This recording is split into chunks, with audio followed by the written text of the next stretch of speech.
Good afternoon, guys. How are we? Well, welcome to beautiful, beautiful Singapore. Yeah, as we all say. Um, so I'm Nishant. I will moderate this session, and well, before I give a quick introduction, thank you all for being here. You know, it's just amazing from all parts of the world. We're all here. It's thank you, Northeastern too. So today's speaker, we are going into I feel the next 50 years of our lives, which is artificial intelligence. And we have the privilege of a fellow Husky who is in the artificial intelligence field. And without further ado, I will introduce Itai. So he can give you a background of who he is, what he's done. And we have lots of intriguing questions for him. And then at the end, we'll open up to the floor. Thank you. Thank you very much. So do we have any finance people here in the crowd? Nice. Any marketing, sales, HR? No? Oh, okay, one. And the rest just unemployed or just like, okay, got it. So I'm Itai, class of '04.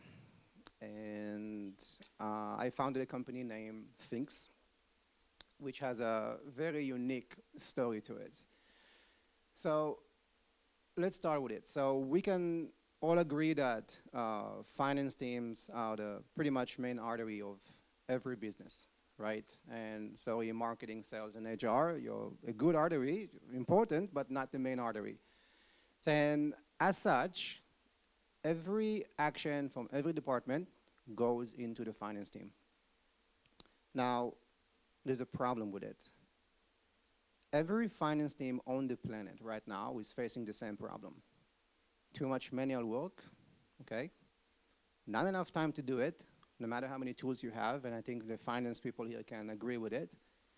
And pretty much that leads to overworked teams, which overworked teams means employees that leave or employees that are just unhappy. And we build things with the idea of building a Gen AI finance employee that can do manual work in seconds instead of days and hours, that can reduce operational costs by over 60%, and that is a very conservative number. It's more in the 70, 80%. And increase productivity by hundreds of percent, but the more important part, make finance people happy. And there's a story behind it. So I would say that up to 10 years ago, I knew nothing about finance and finance operation, pretty much a black hole in my knowledge. And then it changed. 10 years ago, I got my first C-level job. And I finally got to work with finance teams pretty much on a daily basis. And the first thing I realized was the huge amount of work that these people had to go through pretty much every single day. Now, fast forward about 2-3 years, I'm in Vienna, and I'm working as a CMO for this global company that has over 100 offices worldwide, over 1,000 employees, and this beautiful autumn day, I'm sitting with the CFO, Karl-Heinz. We're sitting for lunch. And during the conversation, I look at Karl-Heinz, and I ask him the following question. Karl-Heinz, why are you so grumpy? I mean, every time I see you, you don't smile, you never say Guten Morgen, you're always in your office, and you just look grumpy. He didn't throw the schnitzel at me, but he looked at me with his big glasses, thick curly hair, and with his heavy Austrian accent, he goes, why? Why? Just like that, right? Very emotional. He says, I'm the first person to come to the office and the last one to leave. I handle over 100 accounts worldwide. No matter how many tools I have, I still spend hours of manual work, and that's the part that got to me. And I hate my job, just like that. Now, that part stuck in my head, right? And I became obsessed pretty much with understanding finance teams and how they work. Maybe it's part of my ADHD that I'm trying to understand things a little bit different. But I started observing pretty much, looking at finance teams for every role I had after that. And I thought to myself, something just doesn't make sense. Every finance team, they have a SaaS tool, at least 3 to 4 SaaS tools. Some of them have 6 SaaS tools that they can do work quite, quite efficiently, right? So budgeting, revenue, cash flow management, everything, or treasury management, everything. But they still spend hours, over hours, like doing this work. Here comes 2020, and I already founded 2 startups at that time. And I met this CTO, and we say, hey, there's a problem in finance. Let's do something crazy. So why do I say 2020? So in the past 50 years, we had 3 paradigm shifts that we experienced in technology. The first one is the internet. The second one is mobile. And the third one is what we're having right now. That's generative AI, okay? And that changes everything. So we took that technology and we say, let's build an employee. And let's call it Things. And that employee can be a finance employee, and it can do work in pretty much seconds, and it can. And this is how this whole idea of Things came about, and exactly what we're building right now. And it's quite an exciting journey, and yeah, I look forward to talking to you about it. Yeah, so, well, thank you for the introduction. Sorry, guys, before any confusion, correct me if I'm wrong, Itai, the original company was Knots, and now it has been rebranded to Finks. That's a life of a startup, of anyone who's trying to build a startup. That's how it goes. So, yeah. So we'll go back to, when Finks started, or once you decided the crazy idea, let's build that finance employee. When you started, did you kind of invest everything yourself? Because if we look at the startup journey, a lot of people just initially just fear saying, oh, I'm going to start a new business by myself. The bank loan is this much. Can I get a bank loan? Am I qualified? If I initially pitch my ideas to investors, I'll get so diluted overnight and I'll just become another employee. So what was your journey when you started things? Like, what was your decision? Did you bring in investment in, or did you just start by yourself, or how did it go about it? And where did it start? Was it Singapore or Austria or Israel? The idea started in Austria. Okay. I guess the seed was planted in Austria. But this is very important for anyone who's trying to build a startup. It doesn't matter. Doesn't matter if it's an AI or just a candy store. Now, I had 2 startups before that I started, and they just didn't pick up. And one of the main reasons, and that's pretty much the first lesson, is you have to pick something that you are very, very passionate about. That's pretty much the first rule. Anyone can be an entrepreneur. You can go ahead right now, have an idea in your head, open a business, you're an entrepreneur. That's it, you're a founder. Can you build it? I would say it will take more passion than money to build it. And that's the first ingredient that pretty much we had. And the second ingredient, more than money, is to find the right founders. So in our case is tech. My co-founder is a CTO, is an AI genius. So he loves this kind of stuff. Me, I'm on the front. I like to build visions, change the world, pretty much. And that is the combo that we have, and the 2 things that you have to keep in mind if you're building a startup, especially when it goes to Gen AI. Because with Gen AI, believe it or not, you have not seen even the tip of the iceberg. So every day you hear something. Oh, now you can create a video and add, stuff to it. And yeah, it's nice, it's Gen AI, but it's not really Gen AI. Gen AI can do much, much, much more than what we can even think right now. So I would say, to answer your question, is finding the right founder, finding the right passion of what you really want to solve, and try to think big. Don't try to think, I want to build a startup and make $1 million. That's not a plan, that's a plan for failure. You want to think, I want to change the world. I want to change something that is fundamentally broken. Nobody's doing it, so I guess I have to do it. That's pretty much it. That's your go-to, that's your North Star pretty much for this entire journey, because it is a very grueling journey. It's, you're gonna be excited, hopeless, hopeful, sad, depressed, all within 1 minute. And then everything will be fine. So make sure that you understand that, and make sure you understand that you have founders, but you're still lonely. It's a very, nobody understands the pressure that goes on a founder, but also the reward that comes with it. And I'm not talking about financial reward. I'm talking about this idea that you can impact millions of people by creating something that changed a problem. That's it. We fixed the problem. Okay, thank you for that. So I have two follow-on questions on or continuing this discussion.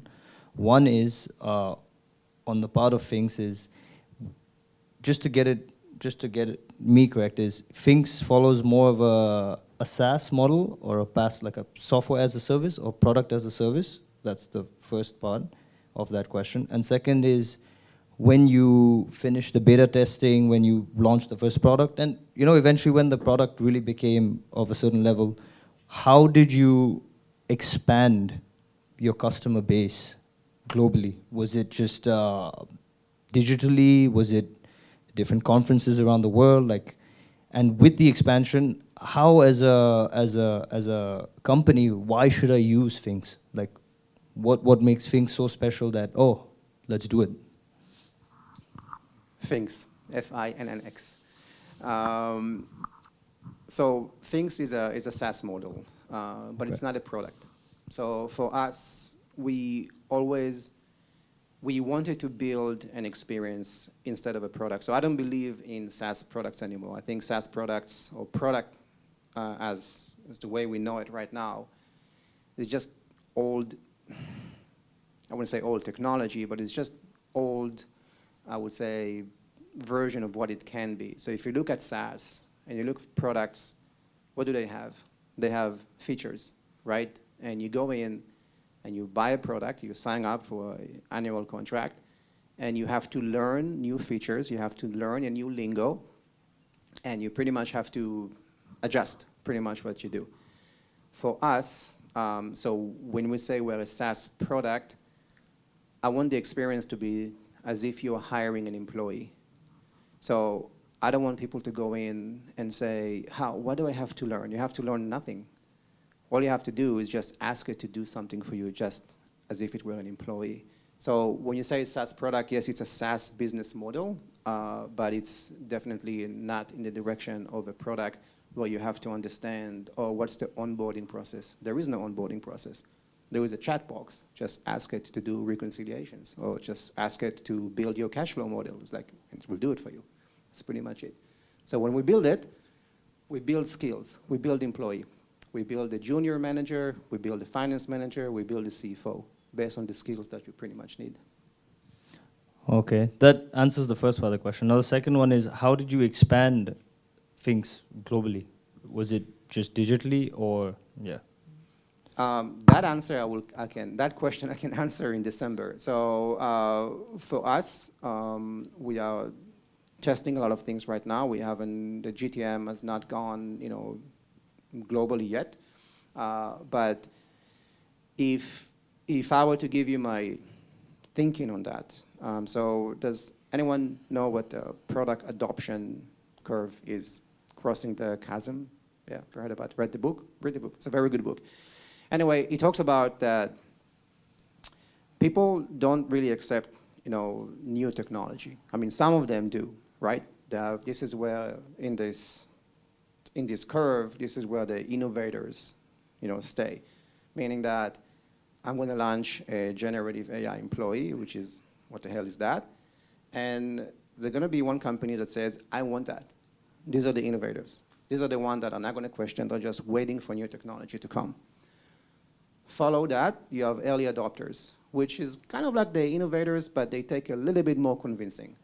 And then you have later adopters, which is someone that you're going to spend a lot of time convincing, and then you have laggers and pretty much those who joined last. So when you look at Gen AI, pretty much every company with Gen AI right now, the go-to-market is to focus on the innovators and the early adopters. Unfortunately, for us in Singapore, Singapore is not an innovator or early adopter type of a society. It's not nothing bad, it's just not it. The thinking is more of like, let the West do a few things and then let us come to us. And that's just not a criticism, it's just what it is. US, on the other hand, specifically Silicon Valley at this stage, is if we are building the GTM, that's going to be pretty much right there, is looking at events, looking at a lot of what we call in marketing, awareness type content, top of the funnel type content, just to educate people about the problem and how it can save a lot of things. And I think you ask why people will choose it. It's look, so Things is not an employee that is here to basically replace humans. It's not going to happen. That's just not even if that was the plan, we would have failed, because Gen AI just cannot change employees, cannot change human beings, because we are not at the level that, let's put it this way, there are still hallucinations with Gen AI, and this is something that we try to fix pretty much every single day. So it cannot just say, okay, it needs a human brain next to it to function quite well.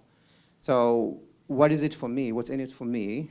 It is you can hire an extra employee at a fraction of the cost that can do things for you much faster. So instead of paying $100K for a finance manager, let's say you have a finance manager, you can add something that costs $7K or $10K annually, and it can do things much faster by simply telling it what to do, and it doesn't push back. So yeah, so that's what's in it for me. It's cost and speed. That's pretty much at this stage. Do you have a special promo code for all of us in the room? No, I will give you a promo code, I think, once we get. So I was just joking. Yeah, no, it's fine. But I'm willing to give promo codes, man. Customers is a good thing, even with a promo code, especially at an early stage startup. So for us, we are 2 months from getting our MVP on its feet. And also, I'm going to do this. And if you're going to become an entrepreneur, you have to be very comfortable with doing it. So if we have any angel investors here, come talk to me. It's a very short investment, but we are very quick to wrap it up and just go to market with it. But yeah, this is I'll give promo codes to any alumni. So that's no. But you know what's interesting is when I say promo code, and when I introduced you and our guests here, is if you see is we have people in the room from Costa Rica, Singapore, London, Paraguay, Uruguay, the Netherlands. So I feel like initially also, if the word of mouth can help, if your potential customers here, they like it, then because it's a powerful network in the room, you never know. 100%. Just a tip. No, 100%. And it's also things just like a SaaS business model will have a freemium. So I do believe in giving people to try, so if you want to hire a junior finance person for free, go ahead, it's all yours. Just, integrate it, onboard it to your systems, and just start working. At some point, you probably want to say, hey, how do I increase my runway by 30%? And that will cost you a little bit. Not much, but it will cost you. And this is when you say, you know what, I tried the freemium, they gave it to me for free, I've done reconciliations that saved me a lot of money and time. And now I want to basically just upgrade. And this is simple SaaS marketing. It's nothing, or product marketing. It's not something I invented. But freemium will be there because people need to try, especially with new technology. I don't want to throw you off the boat, but this is one question that also comes to my mind is we all have different financial practices in our respective countries. So how will Finks be able to adapt and adopt to, say, how taxation's done in the US or the United Kingdom or in Singapore? So, or basically following the financial rules of a respective nation where a company is operating out of? That is a brilliant question. How do I answer it? So you have to look at it at stages of the company. So for us at this stage, at an early stage, you think of how do I do the general stuff that doesn't require regulations. Basically onboard an employee that can do things for you, that does not involve, actually it does involve taxes, but the thing is that you have to check it, right? So you can say, hey, do the taxes or process all taxes for whatever and give me, and spit out and give me a graph and stuff like that, and it will do it for you. But it's not making a decision for you. You have to make the decision, right? As a CFO or a finance manager, you're gonna have to make a decision. There's gonna come a point, I would say probably in the next, I'm gonna say somewhere in mid-25, that you're going to hear a lot of regulations around Gen AI, a lot. Mainly from the European Union. They always seem to lead this type of regulations, which I think is important. I think it's good because you can do a lot of harm with Gen AI. You can take it to directions that can just manipulate things. But like I said, you build a company based on that. So if we need a regulation experts at that stage, you build the product around that. But at the end, like I said, for us, we try to keep it quite agnostic when it comes to it. So we want to have the skills at this stage to work alongside with a human being. So I could never replace a CFO or a senior accountant. That's not where Gen AI is going, and I don't think it can get there, not before 2028. That's when I see the technology stepping up just a little bit. But for us, it's just building the skills. So, and the CFO or head of finance or anyone who's in charge is going to make the final decision and is going to check it. Okay, no, that makes sense. So this is going to be my last question in relation to AI, and then we'll kind of move on to journey, story, success, failures. Someone graduating Northeastern 2022, 23, 24, obviously it started with the whole ChatGPT boom, and then I think Microsoft and the others all catching up. As the next gen or the young gen, or even us who either run businesses or are in strong positions in our companies, how can we, aside from just ChatGPT, that's what I'm a culprit, I just use it a lot. Me too. Aside from ChatGPT, what else can we do in terms of AI to make our lives just more simplified, but at the same time, continue thinking and using our brains, Because I think the generation above keeps telling me, hey, you're not using your brain anymore. I'm like, I'm just making my life easier. Yeah, so I guess that's a personal choice. Some people would like to use, for example, you mentioned ChatGPT, right? Some people would like to use ChatGPT as an inspiration, let's say, to write something. So, give me 500, 600 words, blog on certain topic, and then I can take it from there and write 10,000 words, right? I mean, you can use it as such. But some people like to say, give me 600 words, and this is it, and they will use that. It's wrong, because it's just, that's just not writing. But you mean, so you want to ask, like, how can we use it as a personal use, or just like to both personal and career? Yeah, well, personal use, you can just look at, if you have ChatGPT, you can just ask it to do things for you, right? Simple things. What's the recipe for, fried chicken? I don't know. It's like in that you can get this kind of stuff, right? Instead of searching on the internet, you can just get something, or you can ask, be creative with it, add extra spice. Or you can ask it to, write an email to someone and give you a template. So that is something that you can use it for personal use. I don't use it as much, to be honest with you. I'm more fascinated by what you can do with it from a business from business angle. Personal use is just personal use. Anyone can use it anywhere they like. But business, that's a different story.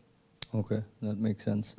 Uh, Another quick one is, even since ChatGPT started, we're seeing, and you said it's the tip of the iceberg, but we're seeing so much, just everything getting, I wouldn't say the word flooded in the market, but a lot of AI is just suddenly in our faces in the last 2 years, just after COVID. How do we keep up with the latest tools or the technology or the advancements that can be to our advantage in our personalized fields of work? Is it just newsletters or online blogs, or Yeah. what do you recommend? I'll tell you what I do. I don't have the bandwidth nor the mind to read newsletters.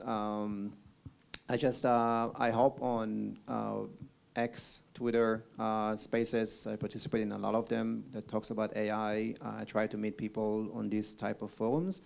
Try to read, Reddit's comments and stuff like that, or even on LinkedIn sometimes you can find something.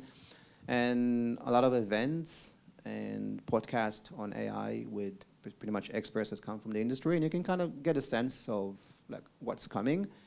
I think the major thing, so we are going to see a lot of products, right, that do a lot of stuff. 3D videos, because everybody seems to go with the content part, right? So you can generate images that can do this and that, or voice over, and that's fine, that's nice.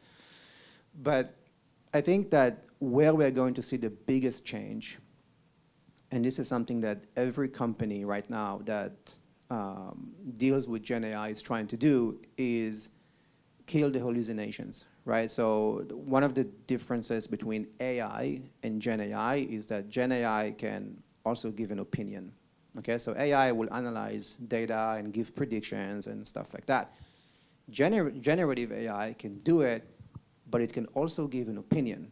So based on this data, I think we should do A, B, and C. Now, the problem with that part right now is that sometimes there are hallucinations. It will think that this is what needs to be done, but it's not. So a great example is Skynet from Terminator. You thought that it should destroy Earth. That's pretty much it. So that's the type of hallucinations we're talking about, right? And this is what I would say the next level that we will see in Gen AI is to actually solve that problem. And once that happens, everything changes. Because now it can do things. Now you can ask it to analyze large data points. I'm talking about billions of data points in seconds, and get a conclusion that will take human beings months or years to get. But isn't that putting a threat to just people who are employed in certain sectors in general in regards to this? Because, for example, I know I have friends out in, a bunch of friends in PwC around the world, and they've spent, I think, the word $3 billion building their own kind of ChatGPT model just for accounting, for consulting, like company internal, $3 billion. Now, at the same time, they just laid off so many people silently. So isn't that also a danger, in a sense? I would say that this is the price of evolution. So I'll give you an example. If you go back when mobile came out, right? It kills pretty much, customer service, or it kills people who pick up the phone and say, what would you like to order? No, I don't know. I just want to go online and just, pick my sushi and click deliver. That's pretty much it. So this is what I talk about when I say paradigm shifts. That's part of the, I guess, consequences of it. That old jobs will go away, new jobs, will be created. So in the case of Gen AI and finance, so you're going to have a Gen AI finance operator, for example, which doesn't exist now, but it will in the future. So replacing something a little bit different. And yeah, it's a fear, but that's just part of it. Okay, well, yeah, it is what it is. You just have to ride the wave, I guess. Now I'll move more questions on, we hear all these beautiful success stories of the big guys, the big tech companies, I heard Nvidia graphics recently just boomed out of control. Like, is it Jason Huang? Like, he just crushed it. But I was watching one of his interviews recently, and he's like, "Don't become an entrepreneur. Don't do it. Um, don't." No, I mean, it's a tough journey. Like I said, if you're passionate, so this is, for me, there are two things. I'm very passionate about it, which means I can take the punch, and there are a lot of punches in this journey. I'm happy to talk about that. But also, I found out that in my DNA, it was pretty much, it's hard for me to work for someone, even if I was on a C-level. I always acted like a founder in the company. I always had something to say. I always say, hey, we should really improve that. We should go that direction. I said, hey, you're the CCO, CMO. Just make us money. Don't hustle the vision. So for me, I realized that, hey, you know what? You just have to know your strengths and weaknesses. But like I said, what drove me is the passion, but there is a lot of adrenaline being an entrepreneur. Like I said, you will experience in 1 minute every emotion possible, and I would say that make sure that you get a good therapist to help you with that. But yeah, I would say I think we should all, if you have a great idea, just become an entrepreneur. That's the worst thing you can do, or the worst thing that can happen is that you're going to fail. And that failure is just a lesson in life. It's not something on you. It's just like you tried what most people are afraid to try, right? Because it's difficult. Right, but okay, that was actually going to be my next question, is about failure. There's so many beautiful success stories. Amazing. But how did you put yourself up or get yourself back up? With all due respect of your first two startups, and say, okay, first one, no, it didn't happen. Second one, no, it didn't blow up or didn't go as planned. Again, I'm gonna try. Like, was it just you're a risk taker, or you can just take the punches hard, or what was it? And how do you advise people just to keep going? Because it's not easy. I mean, we can all say it, but mentally, as an entrepreneur myself, also, it is tough. It is really tough at times.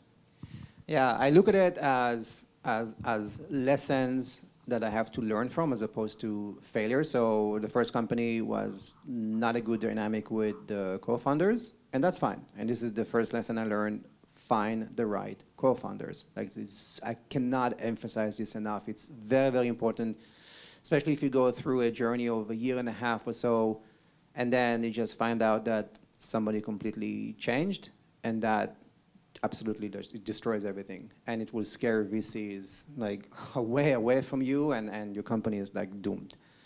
The second part is the second startup was actually a consulting startup that acting as a fractional, C-level for startups to help them grow. It was actually a successful startup, but I just hated it. I just didn't want to do it, as I wasn't passionate about it. It was making a lot of money, but that's not something I wanted to do. So I said, okay, this is done. And obviously COVID helped, it happened, I think, I closed it in 2020. I said, that's a good reason for me to just close it. And the third one was a lot of thinking. I went back to the workforce. I got another job with a big company. I was being a CCO, and then I said, you know what? That's just not me. I just want to do something, and I want to build that problem that I was pretty much in my head since this conversation with Karl-Heinz. Okay, noted. One more question from me, and then with time, I will open the floor to questions as well. I promise you we'll give you your commission. But the question to you is, with AI, where are certain untapped markets or untapped ideas and opportunities that you think can really exponentially grow fast? Yeah, and just people should jump on the ride if they can, if they're good at it, and take advantage of it. Yeah, so this is a very difficult problem to solve. And one of our advisors, Dr. Reichenstein, she's a PhD in machine learning. She has her own startup, and she's solving it right now. And that is in supply and demand for retail companies. So think about technically, not technically, basically, how do you, so put it this way, companies that, let's take Timberland, right? They would miss 35% of revenue because they are not, the planner cannot forecast the demand of the customer. Meaning that, do I need to put a red lipstick on the shelf or an orange lipstick on the shelf? How do you choose? So right now it's just Excel sheets and a lot of average, and then you just kind of like hit and miss. What they developed is something that can predict it by pretty much 97%. So you save a lot of money, millions of dollars in revenue. So industries, big industries like that, they're just missing a lot of, I would say, planning capabilities to put products out there that customers actually want to buy. And this would be, I would say, an industry to go after. Oh, that's something new for me to learn too. Thank you for that. I can actually potentially apply that myself. Yeah, I'm their advisor, so it's like I should know it. So we work together. So I'm an advisor for her company. Oh, yeah. She's an advisor for our company. And it's quite fascinating to see the gap that they have and how much money is being lost, especially in beauty industry, cosmetics and stuff like that. So it's almost like even if you're having a new, Q1 or Q2 marketing agenda, you can even use AI essentially to see where you can channel your supply to the correct regions of demand.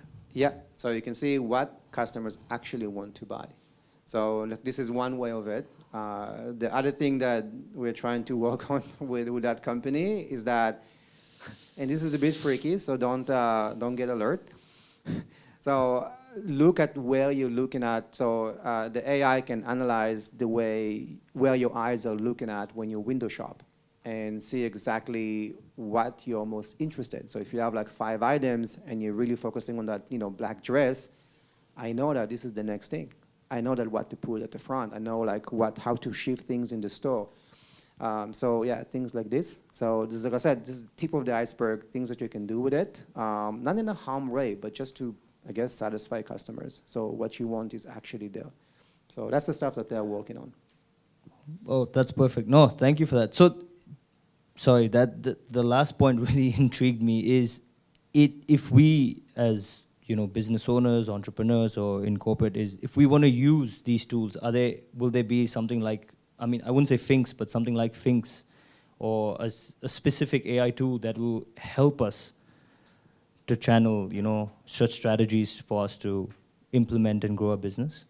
Yeah. So and sorry, with that is, if after our session, if we can kind of connect with you later on, if anybody wants to have any questions, do you know which tool or which one if you can direct or advise on, that we'll be very grateful for. Sorry. Yeah, of course. I can do it. First of all, we can connect for sure, and I would love to connect. And when it comes to the tech part, there are many, like, OpenAI is like the most common one. A lot of people basically use it to just build something on it. You can, if you have some money, if you have an idea, you can go to companies like Builder.ai or BuilderStudio.ai, and they can actually build your idea. The entire product. It takes some money, but it puts you on the ground pretty much. And there's some others that I can't recall right now, but my co-founder recalls, because she's in charge of this product building stuff. But there was another another part for your question that you asked. You asked about how, but oh yeah. The important part to know that you can use these tools, but at the end of the day, the companies that are going to be the most successful are the ones that are going to build their own model. And you don't want to be relying on basically connect to OpenAI and get like an API connections, because APIs sometimes, do fail. And when that happens, you have no product. Basically, your customer cannot use it. So try to have as much control. I'm not a big fan of giving control of my product to anyone else, because I know that if they fail, I'm losing money, but more importantly, my customers is unsatisfied, and then they churn. So I try to build your own model and try to just do it yourself. Just build it yourself. It takes time, but just do it. I see, I see. So almost like a hybrid between personal experience and using AI. Yeah, first of all, thank you, Itai. That was very eye-opening. You're welcome. Really, really appreciate it. I will open the floor to questions. We have none, or we have a few.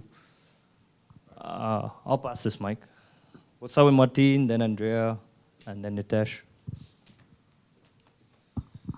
So I work in the recycling industry, and we're using AI as well.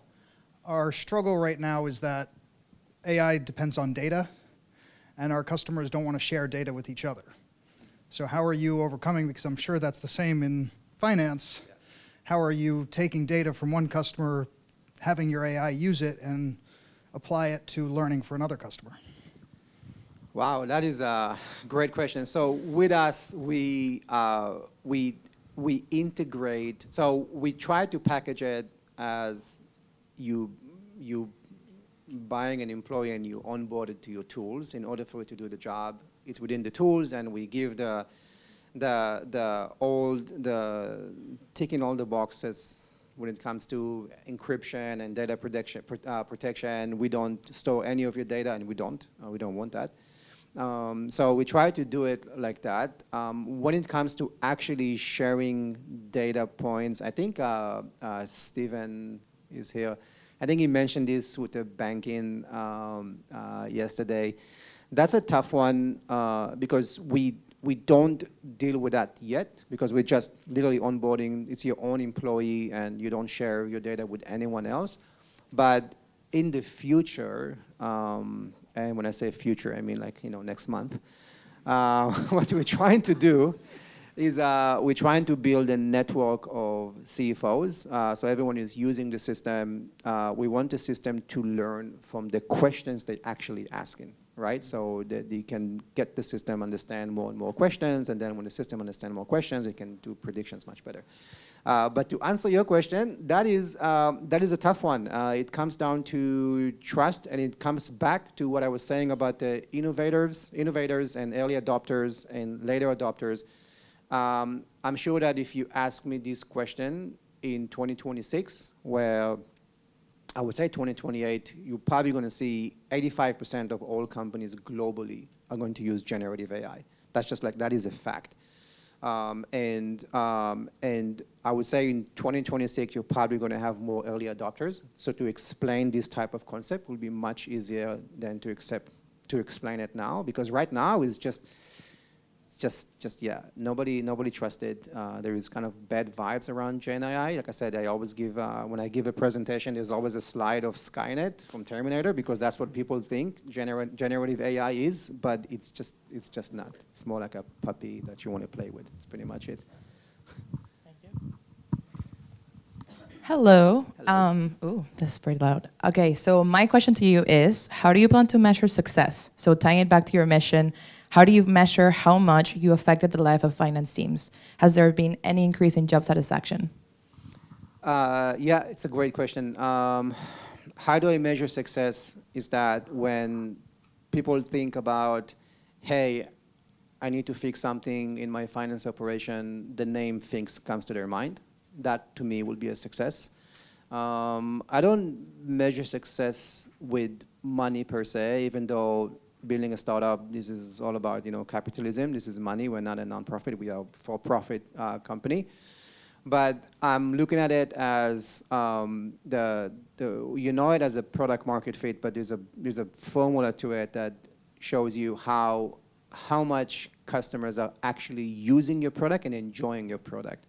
So for me, if somebody is getting back into the Finks and ask it 100 questions a day, I know they're happy. I can always do like a survey, how happy are you with the job? But for me, it's the usage. It's people pretty much, adopting and adapting to themselves to a new way of working with generative AI, and that to me would be a success. Because right now, it's just that habit is not there yet. Awesome. And I have a second question, sorry. So what's the name of the bot? Is it Fritz? Fix. Fix? Okay, so Fix. does Fix can it pass the CFA exam? Like how senior is Fix? That's a very good question. So we teach. I don't know if it can pass this exam, to be honest with you. But we are teaching it skills. So at this stage, it's more of you take the data and you understand how to calculate everything, which is like simple FP&A stuff. But also understand how to do prediction and forecast based on the actions that you take as a human being employee, but also like the data that you have and how we teach it. If it can pass the exam, I don't know. That's a good question. Maybe we should put it on the product roadmap as a certificate on the website that it passed the exam. But I cannot answer it now. We're not there yet. Itai, do you have the website or something ready of things? Not yet, because we made a big change. We made a big pivot within the company. So we just changed to things literally yesterday. That's why it's like so for Knots, do you have something? For Knots, for Knots we have it, but I wouldn't want you to go there yet because, like I said, there's like a lot of changes that are happening. So for me, I would love to give, and I will ask them to maybe email you this after. Definitely, because and you guys can see it. There was a few people in the crowd asking, saying they want to see things or Knots. Yes, I will. Sorry for that. It's coming, and we'll make sure to connect you, or I'll ask the university that everybody can have a direct access to your email for advice and counseling. Nitesh. Hi, Itai. Thank you for your insights. Very, very interesting for all of us. Thank you. This is slightly off topic or maybe off industry.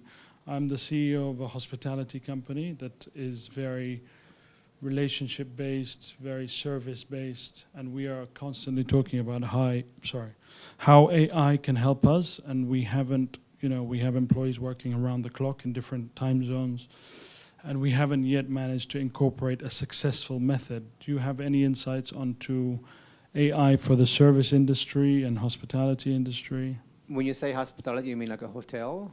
Hotels or servicing a travel company, restaurants, these type of very, very relationship-based industry.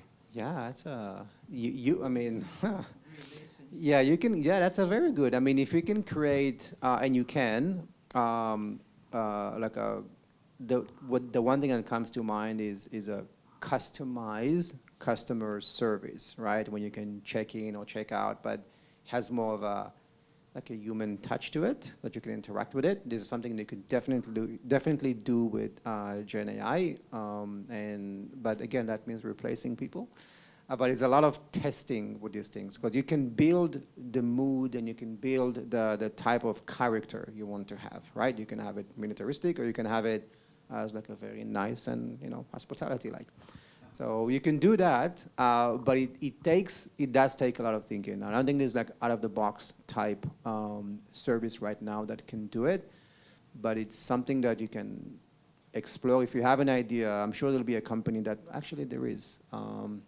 We feel the kind of out-of-box service works for the medium-level hospitality, but when you're dealing with very ultra-luxury, very, very distinguished clientele, they require human touch. They constantly 100%. Want the human touch. 100%. And it's very difficult to break away from that, and it requires a lot of human capital. Let me ask you this. What comes to your mind? What would you have liked to see as AI? I would love a AI model which can negotiate with, which can understand the client's thinking and understand where they're coming from, negotiate with the suppliers, make them feel like they are receiving information that is the AI model thinking outside the box, not just saying yes, no, maybe come back to you something that, you know, they are thinking outside the box, they are negotiating, they are acting in favor of the of the customer. Yeah, you can do it. You can do it. The model can learn and adapt based on the actions that you actually taken, and then learn from it, and then build its own model to answer anything else in the future. But the only question that I have is that your client's ready to just chat as opposed to talk to someone, and that's to me is like it's a big no. Yeah, it's a big no, huge. Yeah. So I'm sure there'll be a part that where you can actually talk. I know it's an R roadmap. You can actually say, just like you say Siri, you can say, hey, things, give me the MOM for revenue, you know, for 23, for example. But yeah, but it's like maybe something like that. But that's what I can. That's what comes to my mind right now. Thank you. Well, you know, Nitesh brings up a very interesting point, or a potential problem that I feel could be, or if we can all solve, is because sometimes as entrepreneurs or in corporate, we get so engrossed in like our day-to-day operations of handling the business and doing stuff, we sometimes don't have time to kind of out of the box think is, if Nitesh wants to use AI for his business, I mean, it's going to take hours and hours of research of finding the right tool or the right, you know, site or anything. Maybe this is, again, my entrepreneurial spirit is, I will talk to senior leadership, is if we can create, I wouldn't say a blog, but something for like, you know, open to all the Northeasterners of different tools or different, like almost like a news channel. Like a wiki kind of a thing. Where Yeah. you just put information there. Where you put information, where you can access, you can connect, maybe later on, you know, connect with engineers. So it can just empower all our businesses at the cost of just being a part of this community as such. Maybe, I mean, that's just an idea that just came to mind. Yeah, I mean, just to, you know, help everybody in that sense. So yeah, I will follow that up because I just thought of it, and hopefully we can get some traction and, you know, all help each other with technology. Are they okay? We got. These are gonna have to be quick because I know we're on time constraint. We have one, and then we'll pass it to you. Yeah, Itai, good to see you again. Good. Just a quick question. This is more about Singapore and the government engagement, since you've been here for a while. We hear about this government initiatives here. I mean, the Deputy Prime Minister spent 1.5 hours talking about infusing another $1 billion in Singapore's AI capabilities. How are you finding engaging with Singapore and the support that you've been getting from different institutions in Singapore, whether it's the Sovereign Wealth Fund or whether it's Singapore government or GovTech, or have you been engaging with them, and how's your experience been? That is it's a painful question because I'm not a PR, and which means that I don't get much of what they offer. I do feel that, and this is more from the conversations I've had with VCs, there is a push for Singapore being, basically spearheading the whole tech in Asia for AI. But there's also a pushback from VCs that in Singapore specifically, that are not ready to invest in, I would say, disrupting ideas or innovative ideas. More of like, get what we have in the West and bring it in, copy paste and rename it.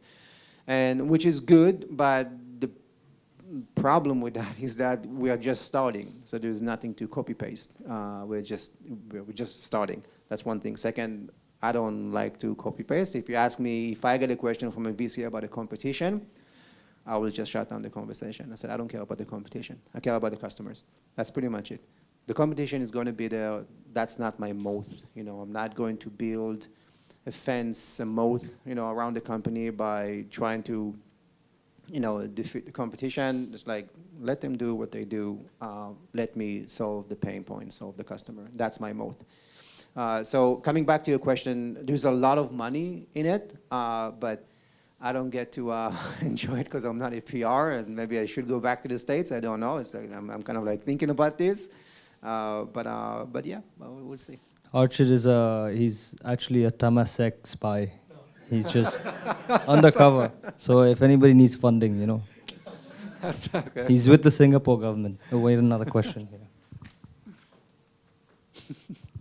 Hi. Hello. You mentioned you started Finks to help finance teams, but there are a lot of other teams like accounting, et cetera, that would need help like this. What is your plan for Finks for the future? It's a very good, and that's my first slide on the pitch deck, which is pretty much, so we are not trying to build just Gen AI finance employees, but we're trying to build, actually we are building Gen AI employees that work alongside humans to basically achieve something that the mind can only imagine at this stage.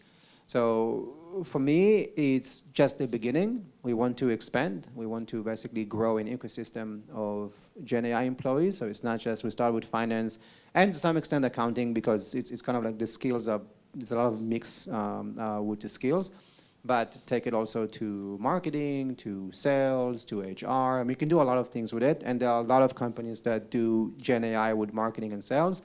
Not competing with them, just building basically our own ecosystem, and people can just choose.